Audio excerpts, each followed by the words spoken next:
Okay जी। जो next हमारा question था होम विजिटिंग से रिलेटेड है कि पर्पस आपने बताने हैं, एम्स बताने हैं होम विजिटिंग के।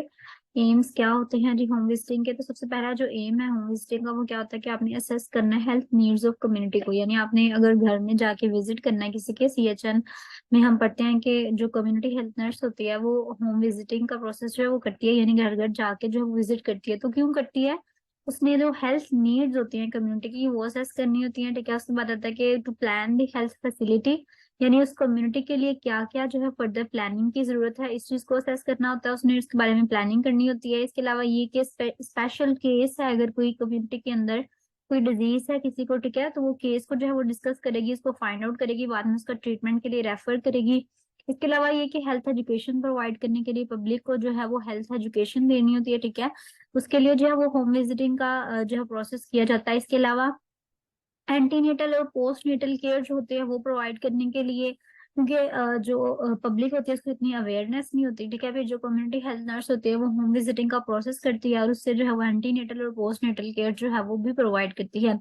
इसके अलावा ये देखने के लिए कि जो हमारे हेल्थ प्रोग्राम्स हमने स्टार्ट किए हुए हैं उनकी इफेक्टिवनेस कहाँ तक जो है वो ठीक है। ठीक है, मतलब उनका कोई फायदा भी हो रहा है कि नहीं हो रहा, तो ये सारी चीजों के लिए जो है वो होम विजिटिंग का प्रोसेस जो है वो किया जाता है। तो एम्स ऑफ होम विजिटिंग में आप ये लिख सकते हैं कि हेल्थ नीड्स को असेस करने के लिए, प्लानिंग करने के लिए, स्पेशल कोई केस है उसको आइडेंटिफाई करने के लिए, हेल्थ एजुकेशन प्रोवाइड करने के लिए, antenatal post natal care provide करने के लिए। इसके अलावा कोई प्रोग्राम स्टार्ट किया है तो उसकी इफेक्टिवनेस को इवेलुएट करने के लिए जो है वो होम विजिटिंग का प्रोसेस किया जाता है। नेक्स्ट हमारे पास जो क्वेश्चन है जी, आपने फेजेस लिखनी थी होम विजिटिंग की। या जिसका क्वेश्चन है कि in list the phases of home visiting. Home visiting की फेजेस जो है वो आपने लिस्ट करनी है। तो होम विजिटिंग के जो फेजेस हैं, सबसे पहले है इनिशिएशन फेज होती है, ठीक है, बिल्कुल स्टार्ट वाली। फिर प्री विजिट फेज होती है, उनके घर विजिट करने से पहले, ठीक है, जो आपने प्रिपरेशन करनी है वो प्री विजिट फेज में आती है। उसके बाद इन होम फेज आती है ना, वो आप उनके घर में जो है वो आ चुके हैं, ठीक है, फिर आपने असेसमेंट वगैरह की है। फिर टर्मिनेशन फेज होती है जिसमें बिल्कुल लीव आउट करने वाली फेज होती है। उसके बाद पोस्ट विजिट फेज होती है, यानी जितना फॉलो अप लेने के लिए या वैसे बाद में इवेल्युएशन के लिए जो फेज है उसको हम पोस्ट विजिट फेज कहते हैं। तो ये कुछ फेजेस हैं होम विजिटिंग के, ठीक है, अंदर जो है वो आप इसको अंडरस्टैंड करके तो अपने वर्ड्स में भी जो है वो लिख सकते हैं। नेक्स्ट हमारे पास क्वेश्चन था कि आपने जो फेजेस हैं होम विजिटिंग की उसको थोड़ा थोड़ा सा जो है वो एक्सप्लेन करना है। तो सबसे पहले हमारे पास फेज जो हमने ऊपर पढ़ी है अभी डिस्कस किया, इनिशिएशन फेज, ठीक है। तो इनिशिएशन फेज में क्या होता है कि इनिशिएशन फेज में हम क्लैरिफाई करते हैं source of referral for visit, यानी जो रेफरल का सोर्स है वो हम क्लियर करते हैं। ठीक है, पर्पस हम बताते हैं कि विजिट हमने क्यों करना है। ठीक है, इसके अलावा हम रीजंस पर्पस वगैरह, ठीक है, फैमिली के साथ जो है वो डिस्कस करते हैं कि हम इस पर्पस के लिए जो है वो आपके पास आएंगे विजिट करने के लिए। ठीक है, उनको किसी का घर है तो हम उसको सारी बातें पहले थोड़ी सी मतलब इन्फॉर्मेशन प्रोवाइड करेंगे कि हम इस तरह से विजिट करना चाह रहे हैं। तो ये सारा कुछ इनिशिएशन फेज में हम प्रोवाइड करते हैं। ठीक है, प्री विजिट फेज आ जाती है, इसमें हम क्या कहते हैं कि फैमिली के साथ कांटेक्ट वगैरह करते हैं, अपनी परसेप्शन अपना पर्पस वगैरह किया था। ठीक है, इसके अलावा हम फैमिली की विलिंगनेस भी को भी जो है ना वो आप लेते हैं, उनसे पूछते हैं कि आप मतलब भाई आपका कोई ऑब्जेक्शन तो नहीं है आपको इस बात पे। ठीक है, उनके साथ कोई स्केड्यूल वगैरह सेट करते हैं कि हम इस डेट को भी आ जाएं। ठीक है, फैमिली का थोड़ा सा रिकॉर्ड वगैरह जो है वो भी इकट्ठा करते हैं। तो ये वाली जो फेज है प्री विजिट फेज, इसमें जो है वो हमने फैमिली की विलिंगनेस बेसिकली हमने उस पर जो है वो जोर देना है, और दूसरी बात कि हमने स्केड्यूल जो है वो बना लेना है कि इस डेट को जो है ना वो हम आके आपके घर विजिट करेंगे। ठीक है जी, नेक्स्ट हमारे पास फेज आ जाती है इन होम फेज। इन होम फेज में क्या होता है कि आपने जाना है होम के अंदर, आपने इंट्रोडक्शन करवाना है अपना, ठीक है, social interaction to establish rapid buildup करनी है। ठीक है, इसके अलावा नर्स और क्लाइंट का जो रिलेशनशिप होता है वो बिल्ड होता है। ठीक है, नर्सिंग प्रोसेस जो है वो आपने इम्प्लीमेंट करना है जाके। टर्मिनेशन फेज आ जाती है। टर्मिनेशन फेज में क्या आता है कि आपने जो फैमिली के साथ विजिट किया है उसको फिर एंड अप करना है। ठीक है, और प्लान करना है कि नेक्स्ट भी हम कभी अगर हमें जरूरत हुई तो हम आपके यहाँ जो है वो विजिट जरूर करेंगे। पोस्ट विजिट फेज में क्या आ जाता है कि वही आपने जो जितना भी रिकॉर्ड है आपके पास वो आपने रखना है। ठीक है, इसके बाद जो प्लान वगैरह करना है नेक्स्ट विजिट के लिए वो भी आपने इसमें जो है वो देख लेना है। ठीक है, फॉलो अप के लिए कोई केस है तो उसको भी मेंशन कर देना है। ठीक है, तो ये सारा कुछ जो है वो आपने पोस्ट विजिट फेज में करना है। तो सबसे पहले हमारे पास आ जाती है इनिशिएशन फेज, फिर हमारे पास आ जाती है प्री विजिट फेज, फिर हमारे पास आ जाती है इन होम फेज, एंड फिर हमारे पास आ जाती है टर्मिनेशन, एंड देन जो है वो पोस्ट विजिट फेज आ जाती है। तो ये है phases of home visiting process. ठीक है जी, नेक्स्ट हमारे पास इन्वायरमेंटल हेल्थ वाले चैप्टर में से जो है वो क्वेश्चन है कि methods of purification of water at a small scale, यानी स्मॉल स्केल के ऊपर जो है वो वाटर को किस तरह प्योरीफाई किया जाता है, आपने उसके मेथड्स बताने थे। तो दो जो है ना इसके मेन मेथड्स हैं, एक है house hold purification of water, एक है डिसइंफेक्शन ऑफ वेल। ठीक है, तो house hold purification of water जो होती है वो हम किस तरह से कर सकते हैं, इसके अंदर फर्दर सब क्लासेस हैं इसकी। ठीक है, सबसे पहले बॉइलिंग है, फिर है केमिकल डिसइंफेक्शन। ठीक है, बॉइलिंग और केमिकल डिसइंफेक्शन, एंड देन है बायोफिल्ट्रेशन। तो ये जो अल्फा बीटा चार्ली तीन तरीके से जो है वो हम कर सकते हैं। ठीक है, तो सबसे पहले हम डिस्कस करते हैं जी household purification of water में बॉइलिंग का मेथड। तो बॉइलिंग जो होता है वो सबसे ज्यादा सेटिस्फैक्टरी मेथड समझा जाता है। वाटर को जो है वो 5 to 10 मिनट्स के लिए बॉईल किया जाता है, इसकी जो टेम्पररी हार्डनेस होती है वो रिमूव हो जाती है। ठीक है, बैक्टीरिया वगैरह रिमूव हो जाते हैं, टेस्ट थोड़ा सा चेंज हो जाता है, लेकिन ये कि ये हार्मलेस चेंज है। ठीक है, वाटर जो है उसको किसी कंटेनर में आपको बॉईल करना चाहिए ताकि जी उसके अंदर कंटेमिनेशन वगैरह जो है वो ना हो जाए। ठीक है, अल्फा जो था हमारे पास था बाय बॉइलिंग, अब जो बीटा है बाय केमिकल डिसइंफेक्शन। ये भी हम हाउस होल्ड प्योरिफिकेशन पढ़ रहे हैं। ठीक है, यहाँ से फर्स्ट स्टेप हम पढ़ रहे हैं। फर्स्ट स्टेप के अंदर नेक्स्ट दो क्लासेस में डिवाइड किया था, बॉइलिंग के थ्रू कर सकते हैं और केमिकल डिसइंफेक्शन के थ्रू कर सकते हैं। अब केमिकल जो हम यूज करते हैं वो कौन कौन से यूज कर सकते हैं, ब्लीचिंग पाउडर यूज कर सकते हैं। ठीक है, क्लोरीन का सोल्यूशन यूज कर सकते हैं, क्लोरीन की टैबलेट्स यूज कर सकते हैं, आयोडीन यूज कर सकते हैं। तो जो ब्लीचिंग पाउडर है वो क्या होता है, एक वाइट कलर का एमोर्फस पाउडर होता है। ठीक है, जिसकी कोई शेप नहीं होती प्रॉपर। ठीक है, इसके ये जो है वो क्लोरीन को जब हम स्लैक लाइम के अंदर मिक्स करते हैं तो उससे ब्लीचिंग पाउडर जो है वो बनता है। ठीक है, तो ये वाटर के अंदर ऐड करने से भी है वो कहते हैं कि जो इम्प्योरिटीज वगैरह है वो रिमूव की जा सकती हैं। ठीक है, इसके अलावा क्लोरीन का सोल्यूशन होता है, ये किस तरह से, ये भी ब्लीचिंग पाउडर से ही बनता है। ठीक है, तो ये कहते हैं कि इस सोल्यूशन को जो है वो डार्क कूल और ड्राई प्लेस पे रखते हैं। ठीक है, बाद में अगर हम इसको वाटर के साथ मिक्स करें तो ये वाटर की प्योरिफिकेशन के लिए यूज किया जाता है। क्लोरीन की टैबलेट्स मिलती हैं। ठीक है, हैलोजोन टैबलेट्स हैं, तो ये थोड़ी कॉस्टली होती हैं। कैंप्स वगैरह में ये जब ट्रैवलिंग के दौरान जो है हम क्लोरीन की टैबलेट्स यूज कर सकते हैं वाटर प्योरिफिकेशन के लिए। आयोडीन है जी, ये इमरजेंसी डिसइंफेक्शन में हम यूज करते हैं। 20 to 30 मिनट्स के लिए हमें आयोडीन का कांटेक्ट करवाना पड़ता है, फिर जो है वाटर प्योरीफाई हो जाता है। हमने पढ़ लिया, पहला बॉइलिंग था। ठीक है, दूसरा डिसइंफेक्शन था। अब तीसरा जो है हमारे पास है फिल्ट्रेशन।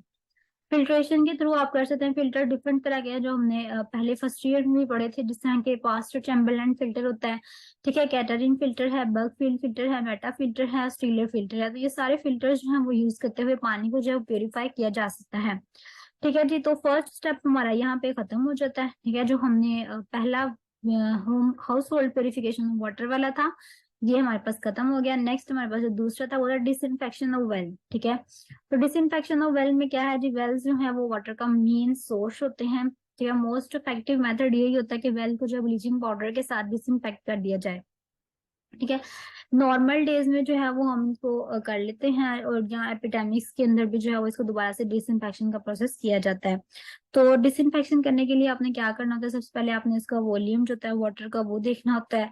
ठीक है, फिर आपने देखना है कि हमें कितना ब्लीचिंग पाउडर इसके लिए रिक्वायर होगा, कितना उसका वॉल्यूम है उस हिसाब से आपने ब्लीचिंग पाउडर, फिर आपने उसको उसके अंदर डिजोल्व करना है। ठीक है, और 80% वो कहते हैं कि आपने क्लोरीन की डिलीवरी करनी होती है वेल के अंदर।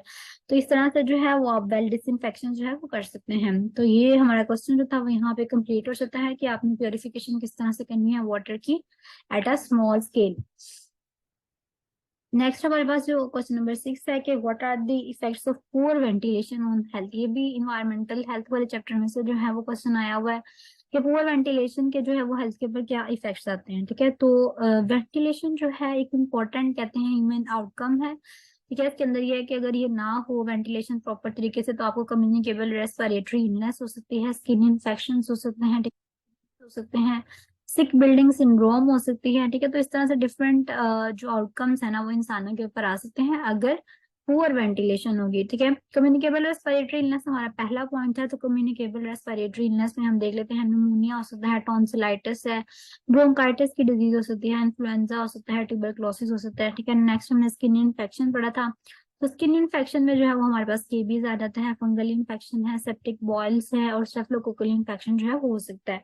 इसके अलावा एक्सीडेंट को अगर हम देखें तो फ्रैक्चर, स्ट्रेन, स्प्रेन, डिसलोकेशन, ये सारी चीजें जो है वो इसमें आ जाती हैं। ठीक है, और सिक बिल्डिंग सिंड्रोम सिम्टम जो है वो भी हो सकती है। तो ये हमारे पास है effects of poor ventilation. Poor ventilation ना होगी तो रेस्पिरेटरी इन्फेक्शन है, स्किन के इन्फेक्शन है, ठीक है, एक्सीडेंट्स वगैरह है डिफरेंट, और सिक बिल्डिंग सिंड्रोम जो है वो हो सकती है।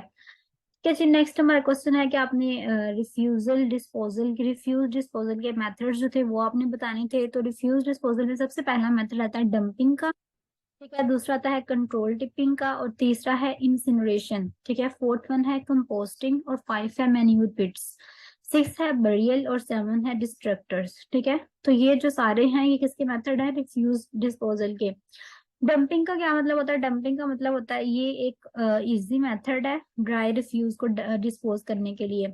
जो लो लाइंग एरियाज होते हैं उनके अंदर क्या कहते हैं कि जो रिफ्यूज होता है उसको क्या किया जाता है कि एक घड़ा सा बना के उसके अंदर डाला जाता है, ठीक है। उसके बाद उसको जो है वो छोड़ दिया जाता है, बैक्टीरियल एक्शन वगैरह उसके ऊपर होता है, और वो ऐसा ऐसा वॉल्यूम जो होता है उसका डिक्रीज होता जाता है, और वो आहिस्ता आहिस्ता जो है वो ह्यूमस में कन्वर्ट होता जाता है, ठीक है।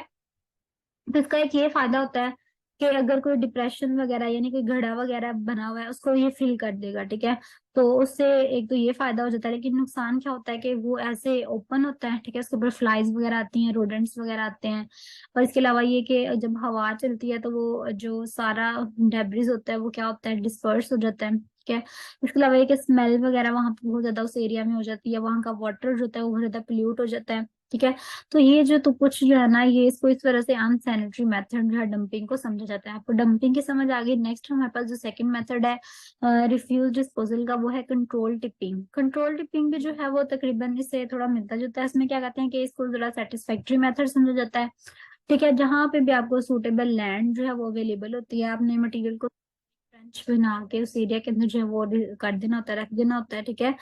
एक लॉन्ग ट्रेंच आप बनाते हैं, ठीक है, और उसके अंदर जो है वो उसको अर्थ के साथ जो है वो कवर कर देते हैं। एक रैंप मेथड है, इसमें हम एक स्लोपिंग लैंड जहाँ पे स्लोपिंग होती है वहां पे उसके थ्रू जो है वो किया जाता है। इसके अलावा एरिया मेथड है, इसमें भी जो है वो लैंड डिप्रेशन को फिल किया जाता है, ठीक है। इसके इसके ही जो है ना वो डिफरेंट नाम है, लेकिन चीज जो है वो तकरीबन सेम ही होती है। ट्रेंच मेथड है, रैंप मेथड है, और एरिया मेथड है। कंट्रोल डिपिंग के बाद जो है वो इंसिनरेशन का प्रोसेस आ जाता है। इंसिनरेशन होता है कि आपने बर्न कर देना है रिफ्यूजल को, ठीक है। रिफ्यूजल जितना भी है आपके पास आप उसको बर्न कर दें। ये हम तब करते हैं जब हमारे पास लैंड जो होती है वो अवेलेबल नहीं होती। इसका एक जो फायदा है वो क्या है कि डेंजरस मटेरियल जो होता है उसको अच्छे से जो है वो इंसिनरेट कर दिया जाता है, लेकिन एक डिसएडवांटेज है वो क्या है कि एक कॉस्टली मेथड होता है। और इसके अलावा ये कि जो ऐश और डस्ट होती है ना उसकी सेपरेशन होती है वो जरूरी होती है, जिससे थोड़ा सा टाइम लगता है। फोर्थ वन हमारे पास प्रोसेस होता है कंपोस्टिंग का। कंपोस्टिंग में क्या होता है कि ये डिफ्यूजल और जो नाइट सॉइल है, ठीक है, स्लेज वगैरह जिसके अंदर ह्यूमन एक्सक्रीटा भी प्रेजेंट हो सकता है, तो उसकी जो कंबाइन अगर हमने उसको बाहर डिस्पोज ऑफ करना है उसके लिए हम कंपोस्टिंग यूज करते हैं। इसमें क्या होता है ऑर्गेनिक मैटर को ब्रेक डाउन किया जाता है, ठीक है, बैक्टीरियल एक्शन के ही अंदर ऑर्गेनिक मैटर होता है वो ब्रेक डाउन होता है, तो एक ह्यूमस लाइक मटेरियल बनता है जिसको हम कंपोस्ट कहते हैं, ठीक है। उसके अंदर बहुत ज्यादा चीजें होती हैं, ठीक है। बाय प्रोडक्ट्स उसके carbon dioxide, water, heat, nitrates और फॉस्फेट बनते हैं, ठीक है। एरोबिक मेथड भी यूज कर सकते हैं, एनारोबिक मेथड भी यूज कर सकते हैं। मैन्योर पिट्स है नेक्स्ट हमारे पास। इसमें क्या होता है कि इंडिविजुअल हाउस होल्ड जो होती है रूरल एरिया उसमें जो है वो हम बनाते हैं, डग आउट किया जाता है, ठीक है। और उसके बाद इसके अंदर भी गार्बेज, लीव्स और कैटल वगैरह का डंग सब कुछ जो है वो डाल दिया जाता है, ठीक है। और लास्ट पे जो है वो जब थोड़े दिन गुजर जाते हैं, कहते हैं 5 से 6 माह बाद जो है ना इसका रिफ्यूज होता है वो एक कन्वर्ट हो जाता है अगेन अपनी उसी स्टेट के अंदर, ठीक है। तो ये मैन्यूरेट्स होते हैं। टाइमिंग का थोड़ा सा डिफरेंस है लेकिन मेथड जो है वो तकरीबन सेम है, ठीक है। और बरियल जो 6 वन है उसमें क्या होता है कि जो स्मॉल कैंप्स होते हैं उसमें हम 1.5 मीटर विड्थ होती है उसकी, 2 मीटर डेप्थ होती है, एक ट्रेंच जो है वो खोदा जाता है, ठीक है। और रिफ्यूज जितना भी होता है 20 to 30 सेंटीमीटर जो है वो हम सोर्स के अंदर डाल देते हैं, ठीक है। और कहते हैं कि जब जो लेवल है उसका वो अर्थ से ग्राउंड लेवल से 40 सेंटीमीटर तक अबव होता है तो हम उसको क्या कर देते हैं, फिल कर देते हैं, ठीक है। उसको हम बंद कर देते हैं। फिर जब ये 40 सेंटीमीटर जो है ग्राउंड लेवल से ऊपर आ जाए तो हम उसको बंद कर देते हैं। फिर हम नेक्स्ट वाला खोल लेते हैं, फिर उसको इस तरह भरते हैं, उसको फिल करते हैं। जब वो 40 सेंटीमीटर अबव द ग्राउंड आ जाए तो फिर हम उसको भी बंद कर देते हैं, ठीक है। इस तरह से जो है वो डिफरेंट बरियल जो है वो बनाए जाते हैं। डिस्ट्रक्टर्स आ जाता है। टाउन रिफ्यूज होता है उसको हम डिस्ट्रक्टर्स वगैरह में जो है वो क्रश आउट करते हैं, ठीक है, उसमें क्रश किया जाता है इसको, ब्रिक्स के अंदर, और उसके बाद जो है वो इनको स्मॉल पार्टिकल्स में जो है वो कन्वर्ट हो जाता है, उसको जो है वो नेक्स्ट ट्रांसफर कर दिया जाता है। डिस्ट्रक्टर होता है जिसमें सारे रिफ्यूज को छोटे छोटे पार्टिकल्स में कन्वर्ट कर दिया जाएगा। ब्रिक्स होती हैं वहां पे, इनको रेजिडुअल क्लिंकर भी जो है वो कहते हैं, ये क्रश करते हैं बेसिकली रिफ्यूजल को। तो इस तरह से जो है ये डिफरेंट मेथड्स हैं जो कि हम यूज करते हैं फॉर दी कह लें कि करने के लिए रिफ्यूज को, डिस्पोजल करने के लिए रिफ्यूज को। ठीक है, तो डिफरेंट मेथड्स हैं, तो ये सारे इंपॉर्टेंट मेथड्स हैं जो कि हम यूज करते हैं रिफ्यूज को डिस्पोज ऑफ करने के लिए।